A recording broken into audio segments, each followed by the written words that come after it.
Good morning, you beautiful bastard of freedom. Boy, do I have a clip for you guys. This is made for 3-minute shorts. Okay, check this out.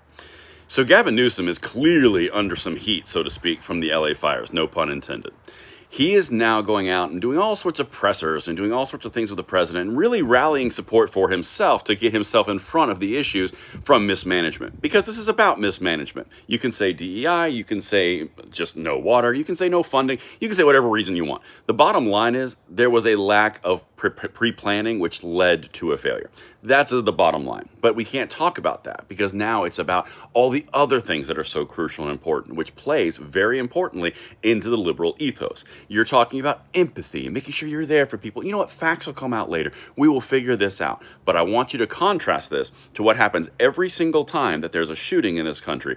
What does this exact same person who I'm about to say on cameras with full impunity? Let's freaking go. Watch this. You tell me this clip and then we'll come back on the other side. All of us want to know those answers, and I just don't want to wait because people are asking me.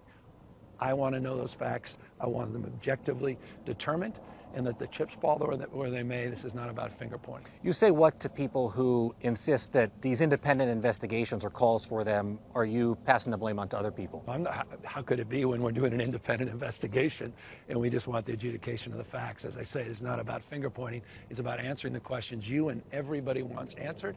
And I think there's a propensity to wait to answer those questions, and people want immediacy. They want response and responsiveness, and so that's the idea. Ultimately here, does the buck stop with you?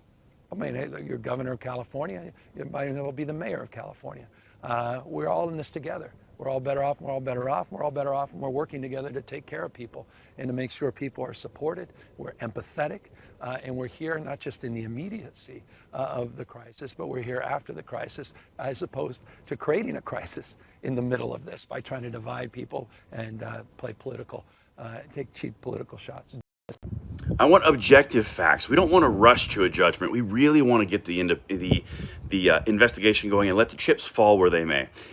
How many times have you heard that exact same individual, Mr. 28th Amendment, get rid of guns, get rid of everything, guns are evil?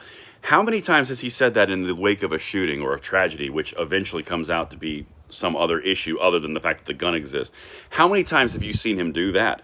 Yeah, the answer is zero. It's always a rush to an answer. It's always blame the Republicans. It's always blame the Second Amendment advocates like yourself and myself. It's always our fault. And then when the facts come out later, oh, we're not going to talk about that anymore because something needs to be done in this horrible country because our Second Amendment rights, guns everywhere agenda are enabling all the violence.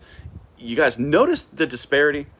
Because now we got to wait for objective facts and let the chips fall where they may. Over there, when it's against us, it's all our fault. Doesn't matter. Facts don't matter.